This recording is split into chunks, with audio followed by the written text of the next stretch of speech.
Welcome to day 27 of the CYP 60-Day Challenge. This week is all about investing in your personal growth. And up until this point, we've been talking a lot about the old versus the new. Old stories versus new stories. What got you here won't get you there. Moving from expert to novice. And so today we're going to be really forward-facing and talking about what is it that we want from our personal growth and how do we get to see it and go after it. And in order to do that, let's take a snapshot and a little bit of a look into our brains. There's a part of our brain called the reticular formation, which is essentially a matrix of nerve fibers and nerve cells that make up part of our brain stem. And in addition to controlling different aspects of our functioning, it also controls our consciousness. And once we determine what it is that we want to see in the world, patterns that we are looking for, we imprint that onto our reticular formation, which then puts that out and controls how we observe that in our world and in our consciousness. I'll give you a few examples.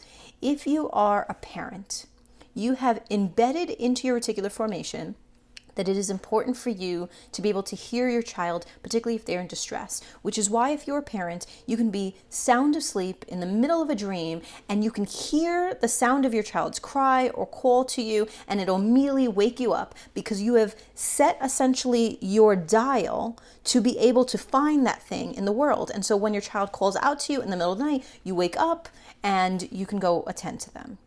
That is also true, let's say if you are in a relationship and you have hit a roadblock potentially in your relationship and you have decided that that person shows up as selfish or that person shows up as not caring about your feelings, and as a result of that, in every conversation that you have, in every situation, because you have imprinted that into your mind, you now will find examples of that. You will find examples of that person showing up as selfish, examples of them showing up as not kind. And the opposite could be true. If you've decided that someone is amazing and hilarious and fantastic, you're going to continue to find examples of that, despite whether or not other people in your lives are saying, well, this person is not great or amazing or as fantastic. You're like, that's just not true. And you can find example after example after example of that.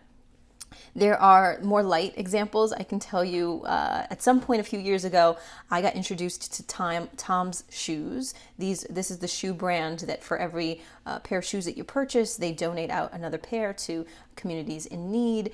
And Tom's had existed for a long period of time, but for some reason I had not become familiar with them. And when I did, I was like, wow, this is incredible. I want a pair of Tom's shoes. And after that moment, I started to notice that people were wearing Tom's shoes everywhere. I'd go onto the train, I'd be walking to work, I'd be anywhere I would see somebody wearing this pair of shoes. And so I'm sure you may have examples of this yourself where you decide that there's a particular car that you want or a pair of shoes or a coat or something. And now everywhere you look, you see that thing. You see people having it, using it, doing it. You see it passing by on the street. That is because you have embedded that as something in your consciousness. And now that is something that you are seeing because your brain is looking for it in the world. We do that unconsciously, and we also have then the ability to do that consciously. So if I was going to take a projector and project it out, whatever you're thinking, out into a screen, and we were watching it, what is the narrative that we would be seeing and reading from inside of your brain? What is it that your brain is telling you that you are looking for? Are you looking for patterns that tell you that you are being successful, or patterns that are saying that you are being taken advantage of? Are you looking for patterns that are looking for opportunities, or are you looking for patterns that show actually this is whatever you're trying to access is not possible? Whatever you put yourself out in search for is what it is that you're going to be looking for. And so as opposed to doing that unconsciously and doing that without discipline, the goal and the task for today is to do that very strategically. And so if you clicked on the link for the CYP 60-Day Challenge inside the bio or in the comments, you are going to be able to fill out a form that will give you some reflection around what is it that you have set your brain to find up until this point, that then as a result of you setting your brain to find it, you're going to find it because that's what your consciousness is looking for. And what instead do you want to find? What are the things that you want to look for? What types of opportunities, what types of feelings and experiences do you want to see? Because as we know, our experience is rooted in our perception. Two people can be experiencing the same thing and they can walk away feeling very different things. Someone can experience something as amazing and joyful. Someone else can experience something as terrifying and fearful.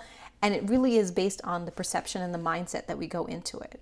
And so do we become disciplined around crafting what it is that we want to see, so that we see joy, we see opportunity, we see gratitude. And so that's going to be the challenge. You're going to figure out what is it that you want to see, maybe where you've already programmed your brain to be looking for, and what you're going to make that shift, with the goal of putting that out. Almost like a mantra. Let's put that paper somewhere that we can see it, so that we can continue to reinforce into our brain, into our nerves, into our consciousness, that this is what we are searching for, so then we can find it. Share out with us via social media what it is that you are in search for, and we can all be in charge of helping each other find those things. Go onto our website at craftingyourpath.com so that you can access all of the challenges from this past week. If you missed anything past this week and you want access to all of the challenges, all the videos, all the handouts, sign up for our newsletter so that you can get access to it all at the end of the year. And then come back tomorrow as we continue to be on this adventure towards counting down 2019 and preparing for 2020 together. See you tomorrow.